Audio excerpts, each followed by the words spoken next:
Đây nè các bạn, đây là cái thành quả của mình từ sớm giờ nè các bạn.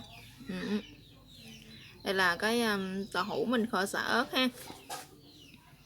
Các bạn thấy hấp dẫn không? Cái màu nó rất là đẹp luôn. Cái ăn thì nó hơi mặn mặn ha. Có mùi thơm của sả nè các bạn. Béo béo ha. Chấm với rau luộc nè, hoặc là các món xào rồi các bạn, ăn rất là ngon nha.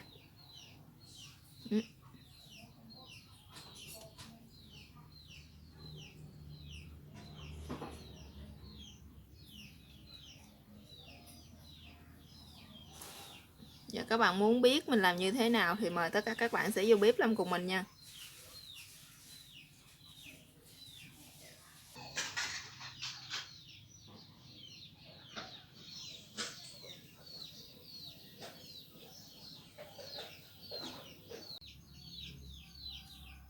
Chào tất cả các bạn, hôm nay mình sẽ chia sẻ với các bạn cái món ăn đơn giản này ha.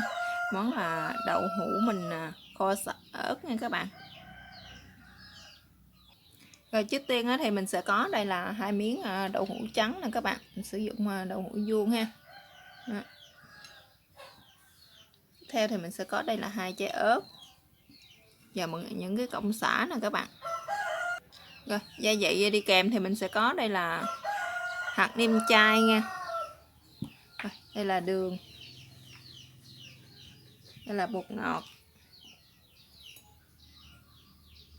là nước tương nè các bạn, và đây là nước mắm chay. Bây giờ mời các bạn sẽ vô bếp làm cùng mình nha.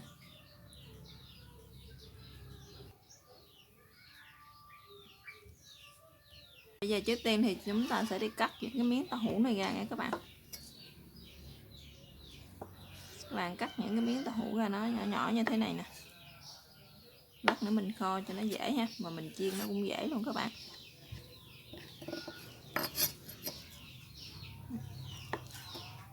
Các bạn cắt ra nó như thế này nè. Rồi, đậu hũ mình đã sắc xong rồi đó các bạn. Bây giờ bắt đầu mình sẽ đem đi chiên nha. Rồi các bạn bắt một cái chảo lên trên bếp cho nó thiệt nóng ha. Mình sẽ cho dầu vô mình chiên nha các bạn.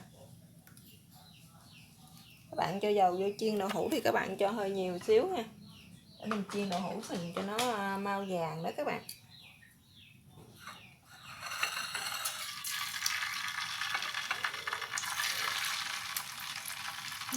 Dầu của mình thì chảo của mình nó đã nóng thì mình để chế dầu vô, dầu của mình nó rất là mau nóng thì mình này các bạn để vô thì các bạn chiên vàng hết các mặt cho mình ha. Nếu các bạn không sử dụng đậu hũ trắng thì các bạn cũng có thể sử dụng đậu hũ người ta chiên sẵn ở ngoài chợ đó cũng được nha các bạn.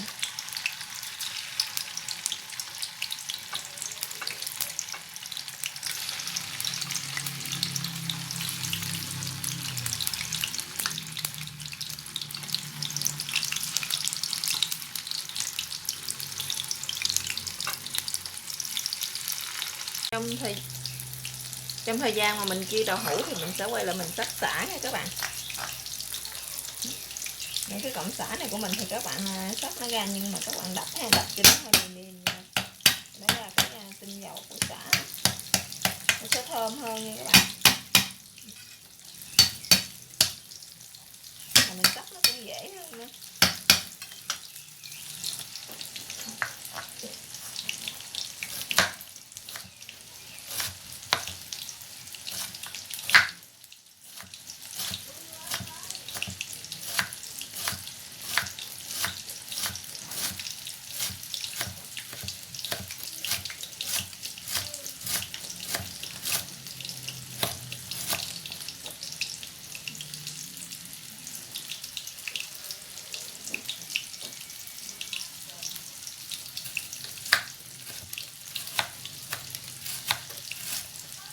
Trong thời gian mà mình xắt xả các bạn, đậu hũ của mình nó cũng đã vàng rồi nè. Các bạn sẽ gấp nó ra nha, các bạn gấp nó ra để qua miếng giấy thấm dầu á các bạn, cho nó rút bớt cái phần dầu này đi ha.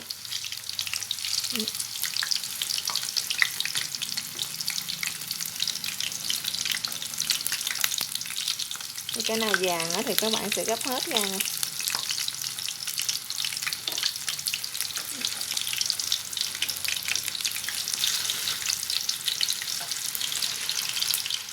Rồi bây giờ tàu hũ mình đã chiên xong rồi đó các bạn, mình để cho nó hơi nguội hơi xíu rồi ha. Bây giờ bắt đầu mình sẽ ướp gia vị vô đây nha. Mình sẽ cho vô đây, mình sử dụng cái muỗng nhỏ này nè các bạn. Mình sẽ sử dụng 1 muỗng đường ha.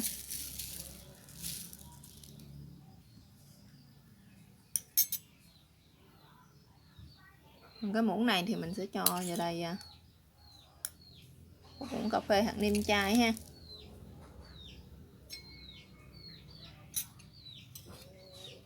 Rồi, tiếp tục thì mình sẽ ướp nước tương vào đây luôn các bạn. Mình cũng sử dụng cái muỗng này luôn. Mình sẽ cho 2 muỗng nước tương vô đây.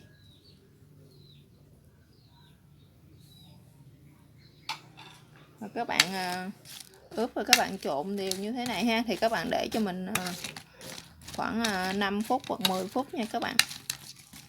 Thì bắt đầu mình sẽ đem đi kho đó nha.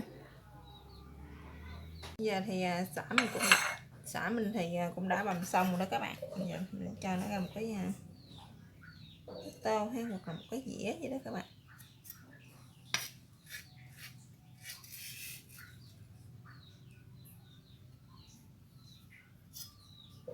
Tiếp theo đó mình cũng sẽ cắt ớt luôn ha.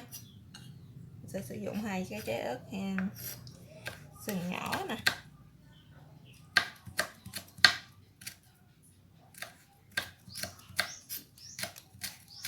Bạn nào ăn cay nhiều hơn thì các bạn có thể sử dụng ớt nhiều hơn ha.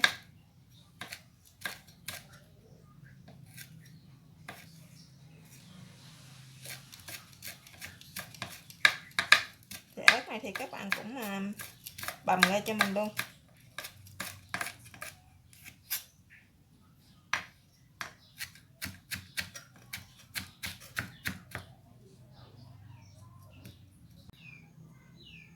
Bây giờ ớt thì mình cũng đã bằm xong rồi đó các bạn. Bắt đầu mình đem đi kho thế ha. Khi mà các bạn sử dụng một cái chảo khác ha, thì các bạn cho dầu vô rồi để xả với ớt của mình vô. Các bạn để xả với ớt của mình nó vàng lên đó các bạn, nó thơm lên ha. Rồi mình sẽ cho gia vị vô đây nha.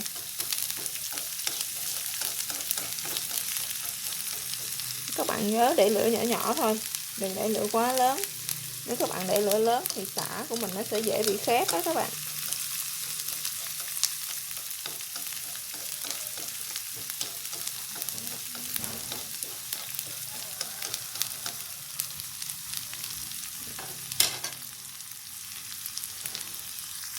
Rồi khi xả của mình nó thơm và vàng thì các bạn tắt bếp nha.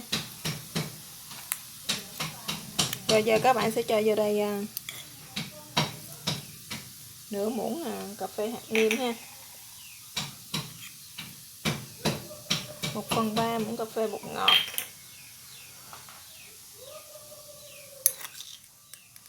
1 muỗng đường nha các bạn,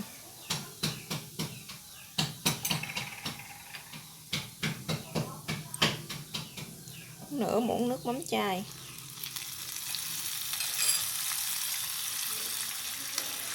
lúc dầu mình còn nóng thì các bạn cứ quậy cho nó tan cái phần gia vị vô đây.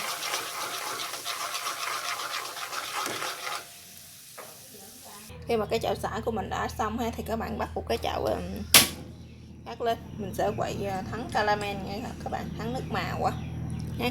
Cho cái phần mình cho vô đây cho mình 2 muỗng đường ha. Mình sử dụng cái muỗng nhỏ này nè các bạn, mình sẽ sử dụng 2 muỗng đường. Các bạn để lửa nhỏ thôi nha. Khi mà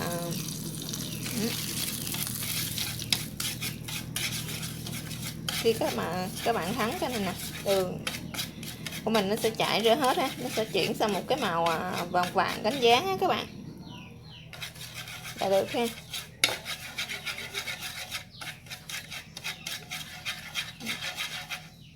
Khi các bạn thắng đường mà thấy cái màu đường nó như thế này thì các bạn tắt lửa nha. Các bạn cho vô đây một xíu nước ha, hoặc là 1 muỗng dầu ăn gì cũng được các bạn. Mình sẽ cho vô đây 1 muỗng canh dầu ăn ha. Đó. Khi các bạn thắng được cái đường, cái nước màu của mình nó như thế này ha, thì các bạn cứ cho đậu hũ vô. Cái đậu hũ mình ướp hồi nãy đó các bạn.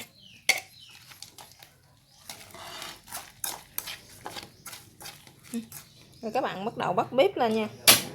Các bạn bắt lửa thiệt nhỏ. Rồi bây giờ mình sẽ cho đường, cho nước vô nha các bạn.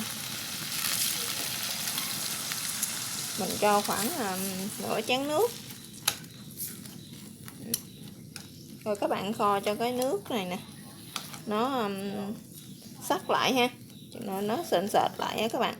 Rồi lúc đó mình sẽ nêm lại coi nó như vừa ăn hay không nha.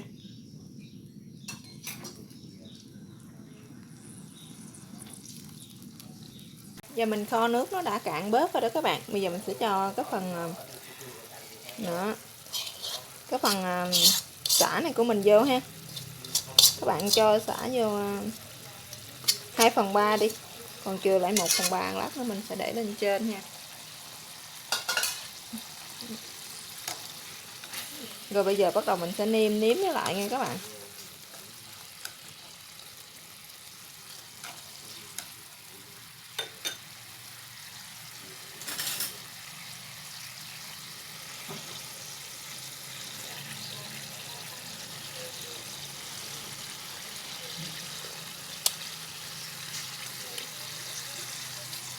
Giờ thì nó hơi lạ, cho nên giờ mình sẽ cho thêm một ít nước mắm nữa các bạn.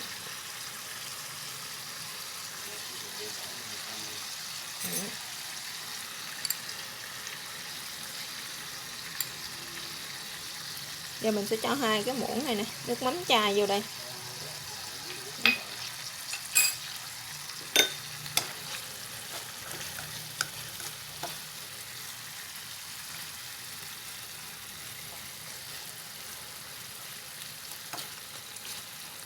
Rồi bây giờ nó đã sôi, giờ mình nêm lại coi nó vừa ăn chưa nha.